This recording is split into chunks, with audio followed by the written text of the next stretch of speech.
Hello again, everyone, and welcome back to Reddit Aliens. I'm John, and as always, thank you so much for being here.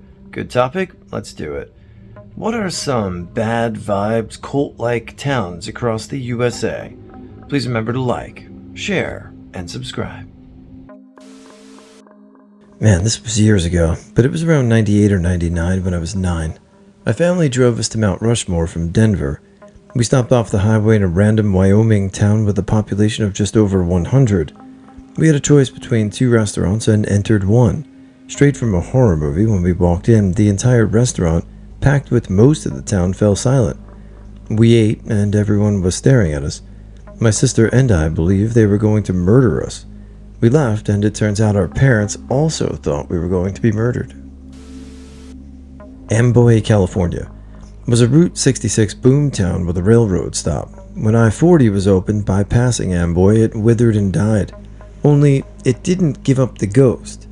There are some famous murders that occurred in town. If you call it a town, it's only 3 buildings at a crossroad. Legend has it that Charles Manson and the Manson family would frequent the diner in the 1960s, as it was the closest part of civilization to their nasty little hippie commune. Last time I was there was about 25 years ago, driving through. There's not a lot of traffic that drives through, obviously, but there are people that live there, and as God is my witness, every time I've driven through, those people are outside in the scorching Mojave heat of the day, staring you down as you drive past. Clearwater, Florida. I had known it was the HQ for Scientology, but had never been there. Last month I was visiting family in Florida. My best friend lives a few towns over from Clearwater. He took me to a place that entailed driving through downtown Clearwater. It is impossible not to notice that every building had brand new paint, all the shops looked sparkling clean, and there was not a soul to be seen. All the neighboring towns had hundreds of people milling about, but Clearwater looked like a ghost town. It looked like the set of a Twilight Zone episode.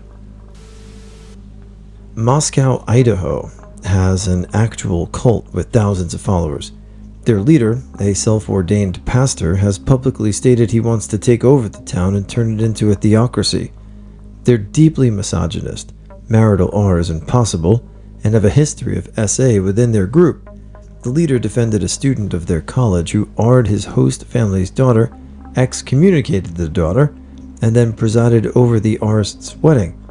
Their members keep running for local office and failing, but they're buying up all the property in town and moving in people from all over the country to attend their private school, theology, college, and church. Moscow also happens to be the town where the 4 universities of Idaho students were murdered in 2022. Breezwood, Pennsylvania. I got stranded there once after wrecking the family car on the Pennsylvania Turnpike. It's the town from the meme about how awful American urban planning is. Basically just a series of roads and strip malls.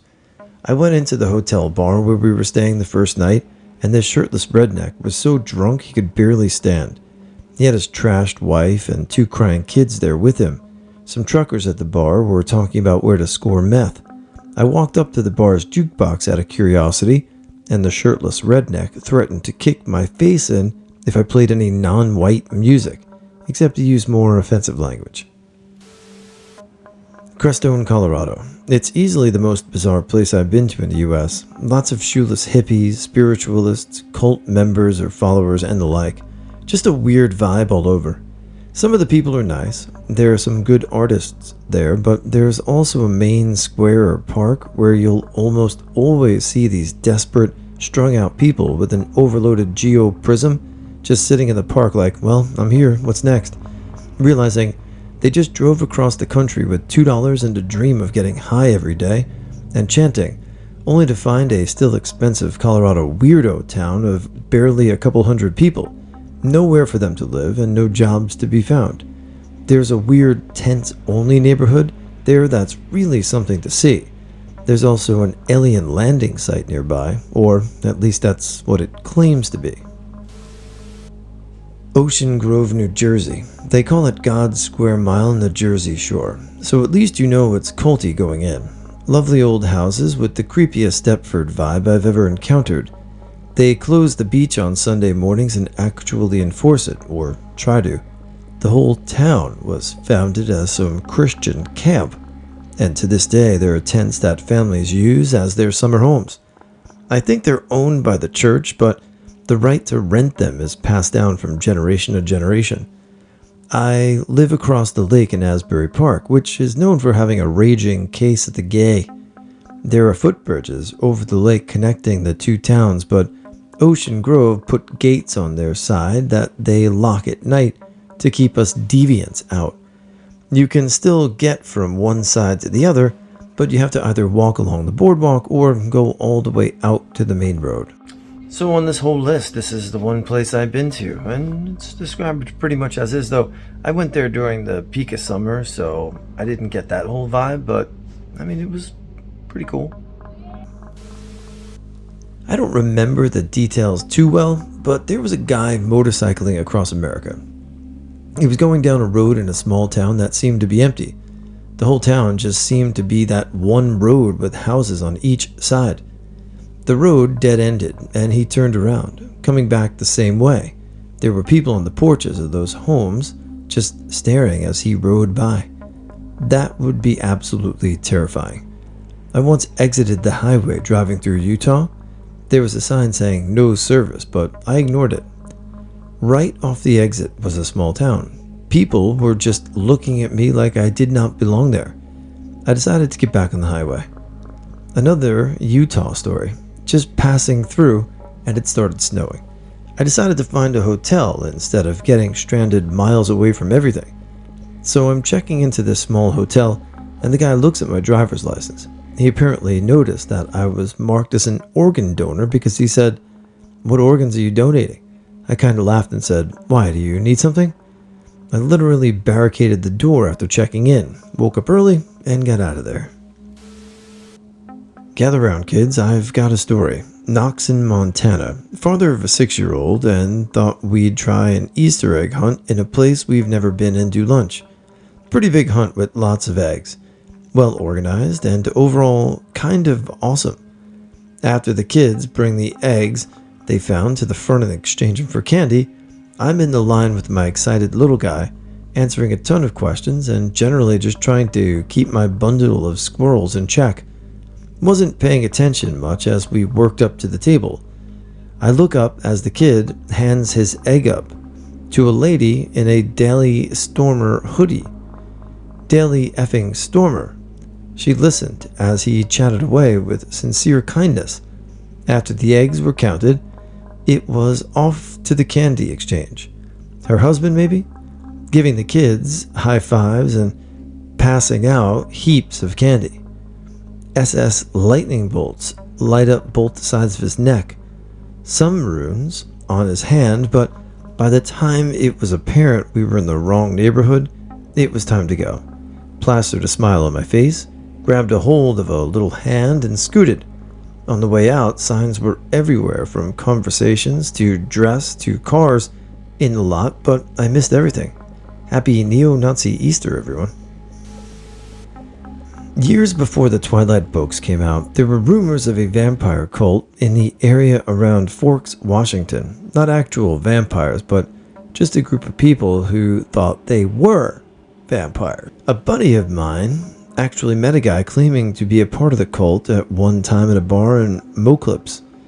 The guy explained his whole religion about being descended from Lilith and not cursed with original sin like in the children of Eve. It was a wild story.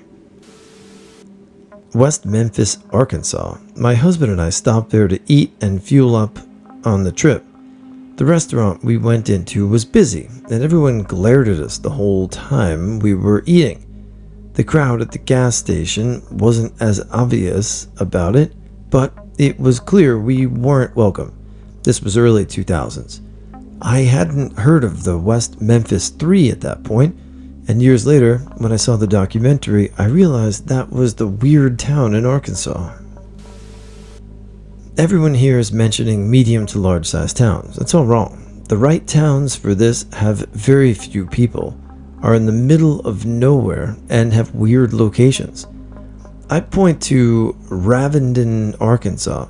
Myself, I've never been, but my girlfriend took a wrong turn driving through the state and stumbled into this place in the dark of night. She came across its deafening silence, a 12-foot tall statue of a raven.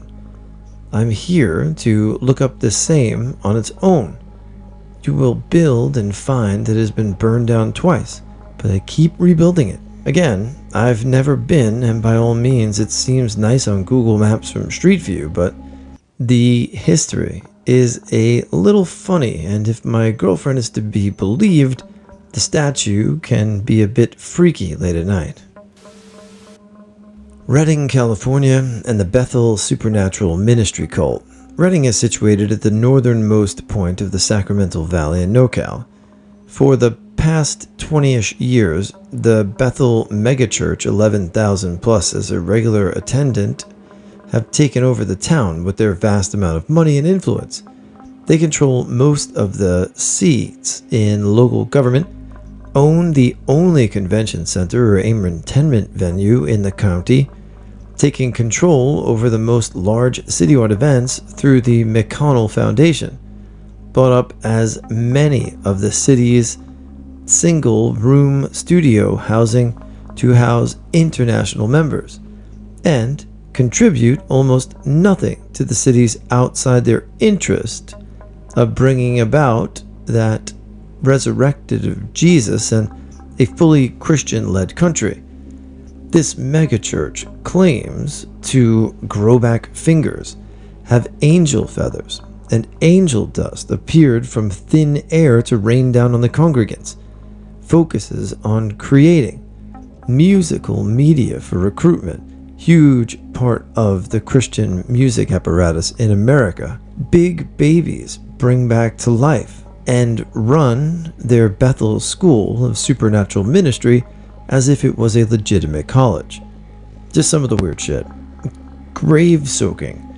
The school garnered criticism for a practice among some students termed grave soaking or grave sucking, when they would lie on the graves of deceased revivalists in the belief that they would absorb the deceased's anointing from God. Prayer for Resurrection. Bethel Church gained national press coverage in December 2019 over a campaign to pray for the resurrection of a worship leader's deceased 2-year-old daughter. The mother, Kaylee Hellingthal, a recording artist with Bethel Music and worships leaders at the church, posted to Instagram asking for her help and social media followings to pray that her daughter gets better. And by better, we mean that her daughter Olive Aileen would be raised from the dead.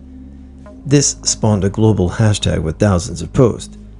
Changed Movement. The Changed Movement was started by Bethel pastors Elizabeth Wong and Ken Williams in 2019.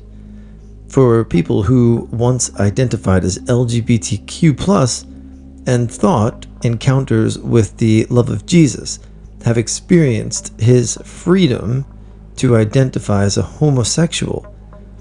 Wong claims she changed after 18 months when the Lord and was able to displace my sense of belonging as a lesbian with my sense of belonging as a daughter of God.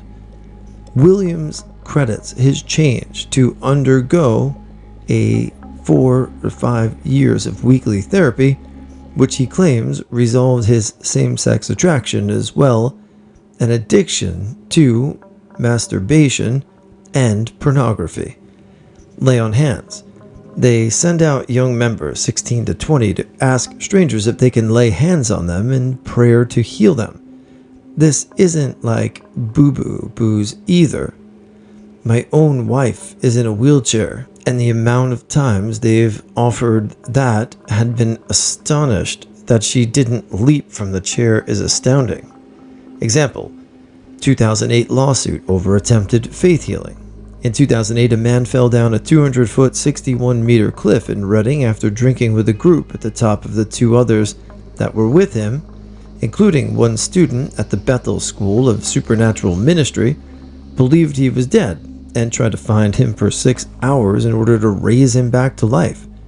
Rather than calling 911, the man survived, but was paralyzed from the fall and later unsuccessfully sued the student in the group. The incident is often brought up as a criticism of the church's teaching, which includes that believers may raise people from the dead with prayer. Student activations in Reading. As a part of the students' education, they get assignments, such as to find strangers in Reddit to heal. News articles report that students seek out people in wheelchairs and crutches to pray for legal fees and also pray for in a grocery store and parking lots. Reportedly, the students are banned from prophesizing to tourists around the Sundial Bridge after incidents, and they have similarly been kicked out of local stores. Another regular practice is treasure hunts, where they believe God gives them clues that match people they are to find and attempt to heal or prophecy to. There's so much more that goes into all this, including being complete shits during COVID, but reading the wiki along with some other articles shows just how far the spread of their influence through backdoor dealings and inserting themselves into local politics and the police department. The only funny thing about it at all is that the QAnon MAGA people and the Bethel people haven't or have been at each other's throats the past couple of years in trying to be the main power in the city or county. Between recalls, dubious dismissals of city council members, and naming themselves as the mayor of the city school system, the two extremist groups have done nothing but make Reading an even worse shithole than it ever was before by competing for who can be the effing worst. I once tried to take a random trip to Coeur d'Alene on a Wednesday in July. The days before and after were fine for lodging, but the one specific day had no vacancy in any Airbnb, hotel, hostel, you name it. The entire town was booked. I wonder what was happening on that day. I googled for hours and couldn't find anything. I found the town calendar, and it was super thorough, but nothing was marked for it that day. You can't tell me that wasn't the serial killer convention from The Sandman.